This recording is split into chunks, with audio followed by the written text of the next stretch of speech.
ज्योति steno typing college में आप सभी का स्वागत है बच्चों। आज तो खैर डिक्टेशन टोटल 3 होंगी, 4 डिक्टेशन होंगी, तो 3 डिक्टेशन तो रहेंगी जैसे एज ए प्रैक्टिस के लिए। चौथी जो लास्ट डिक्टेशन होगी वो आज की फाइनल डिक्टेशन की तरह होगी, यानी कि एसएससी की तरह। यानी कि अब जो डिक्टेशन लिखने जा रहे हो और इससे आगे जो 2 डिक्टेशन आप 100 की लिखोगे, तो वो जो डिक्टेशंस रहेंगी वो डिक्टेशंस जैसे थोड़ी बड़ी रहेंगी, तो उनको आपको पूरा लिखना है। और टाइपिंग का टाइम भी ज़्यादा दिया गया है, ये 1457 वर्ण है। टाइपिंग टाइम इसमें दिया है 60 मिनट, तो 60 मिनट में आप इसको जैसे लिखना टाइप करना होगा और अपनी एक्यूरेसी ठीक करनी होगी। तो उस हिसाब से अपनी कॉपी को भी चेक कर ले भी 1457 ये लिख पाएगी या नहीं। Dictation number 37, dictation start after 5 second.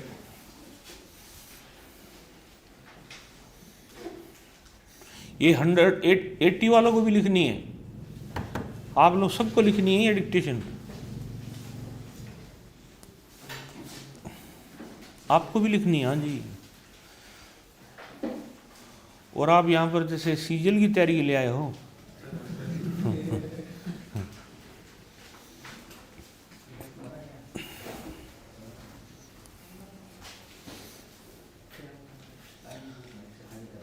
Dictation start after 5 seconds. Mr. Vice Chairman, sir, I welcome this bill. This is a bill which was long overdue, and I am happy that the Home Minister thought it fit to bring forward here. Sir, there is one small aspect which I want to mention. This seems to be something like a miniature zonal council.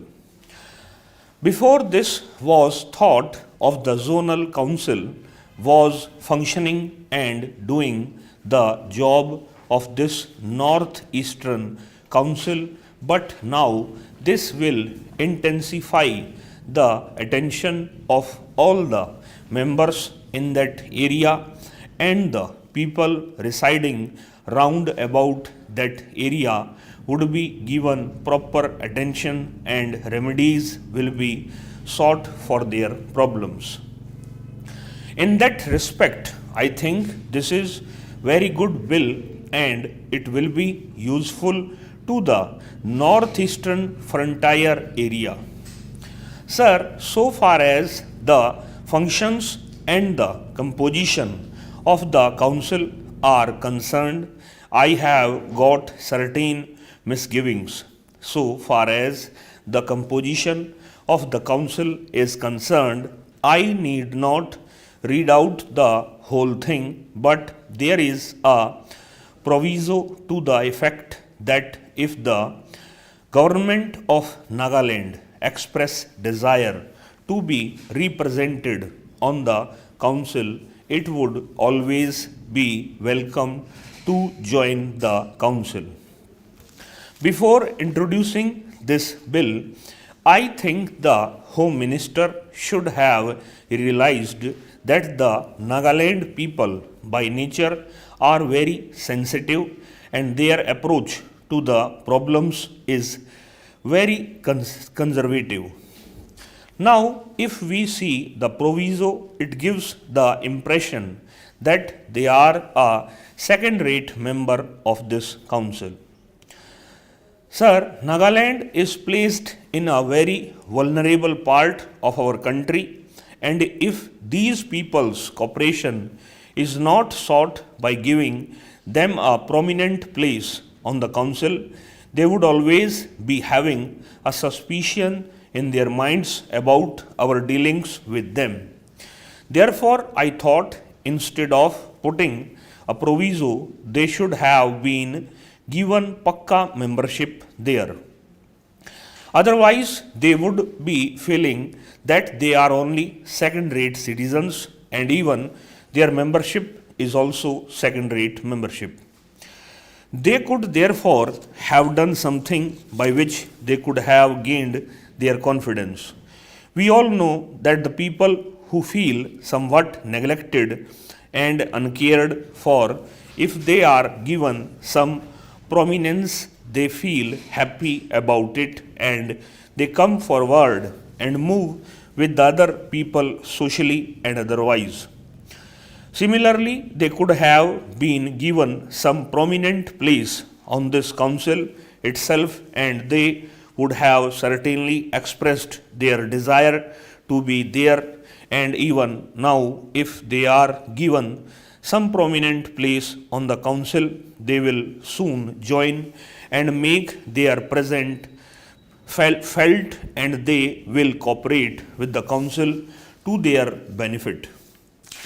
Insofar as these advisers are concerned, the Home Minister was pleased to say that the representatives of the Planning Commission and the Finance Ministry would also be on this council and they will cooperate with this council and they will always act like a watchdog in the affairs of the council. Sir, this being a vulnerable place, I would like a person from the Defense Ministry also to be put in there. Mr. Deputy Chairman, sir, thank you for giving me an opportunity to speak on these bills. I thank my party leader for giving me this opportunity to speak on this bill. I will remain a loyal worker of AIADMK and a loyalist of our party leader. Sir, this is a very important amending bill because our country, India, is a union of states. Federalism is a basic feature of our constitution. Now, these amending bills are violating the basic feature of our constitution. This is my first and foremost humble submission. Sir, in Tamil Nadu, there is already an act in force which is called the Tamil Nadu Admission in Professional Educational Institutions Act 2006. This act was given effect after receiving the assent of the President under Article 254 Clause 2 of the Constitution. This act was enacted to protect the interests of students, particularly from the weaker sections and rural areas. Sir, that act came into force in Tamil Nadu after getting the assent of the Honorable President under Article 254(2) of the Constitution. Sir, in Tamil Nadu, a transparent and fair procedures followed for admission to medical seats. What is the necessity to being this amendment? Exercising power is one thing, but I want to know whether it is necessary to bring this amendment at this juncture. That is to be looked into.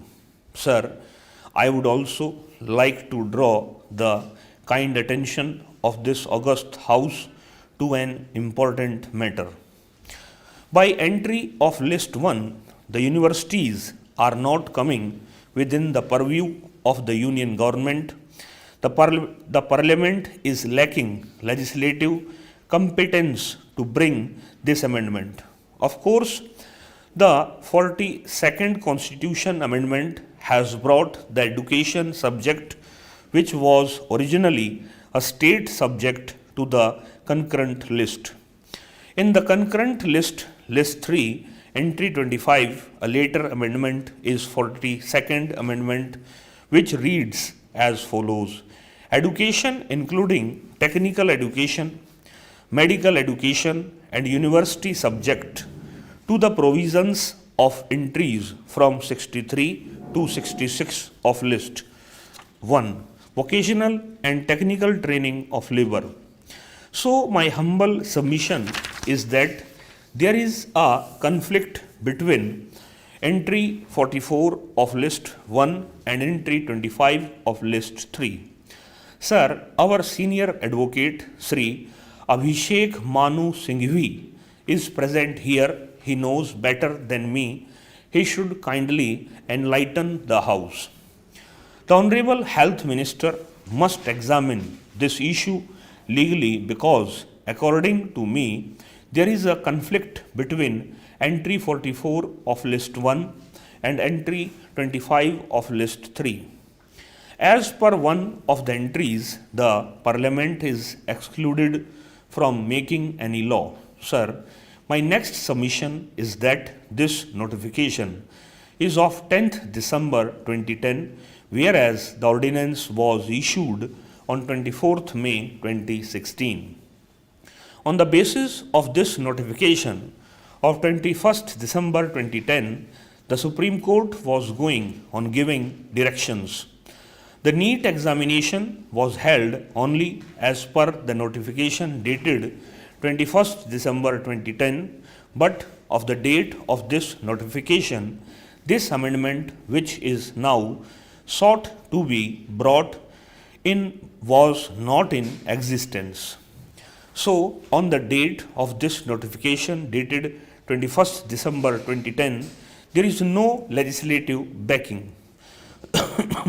So, without any legislative backing, this notification was issued and it was also enforced, which is illegal and unconstitutional. Sir, further, I would like to draw the kind attention of the House that in Tamil Nadu, the secondary examinations and plus 2 examinations are very, very popular. The students are working very hard. The poor students are studying very well and securing highest marks under the firm hope that they would get medical seats. Even this year, 12 poor students have been admitted in medical seats, but they were not able to pay their fees. Honorable Chief Minister has paid all their fees.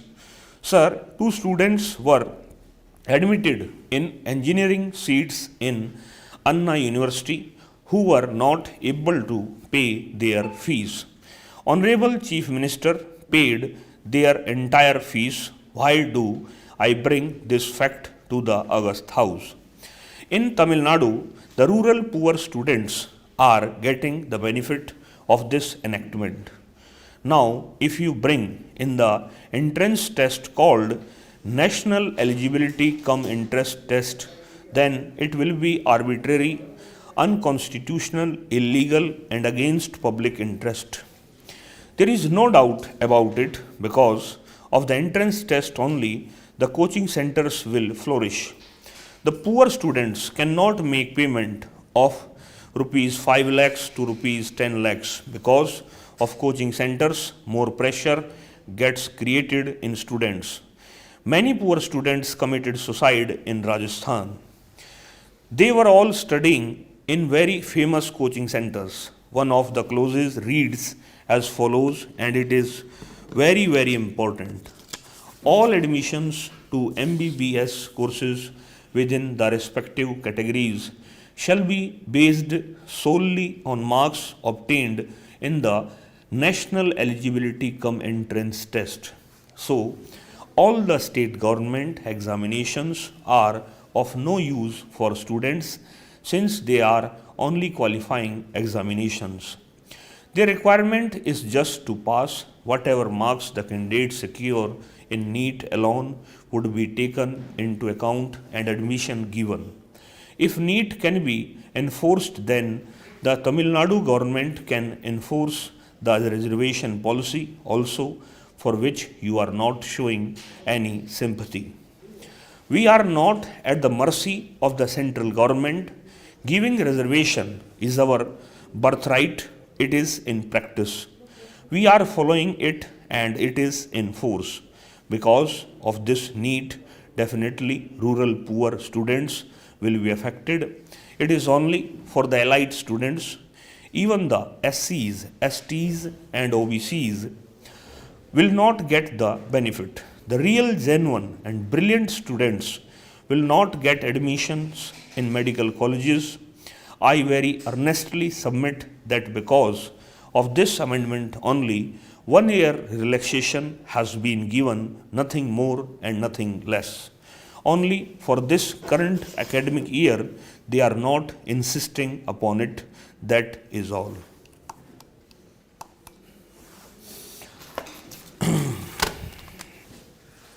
Word में दोबारा check कर लेता हूँ कितनी आई है, फिर बता देता हूँ।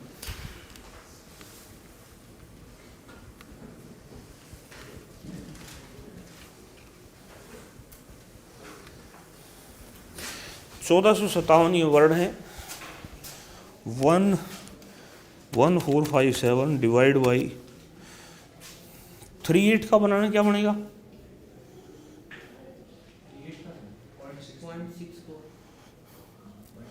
Divide by 13.64। ये स्पीड थी 106 की, 106 की ये स्पीड थी। और जो है वेबसाइट पे इसको लगा दिया गया डिक्टेशन नंबर 37। पहले इसको अच्छे से पढ़िए, फिर इसको टाइप कर दीजिए। इस क्लास के देखते हैं बच्चों। नमस्कार बच्चों।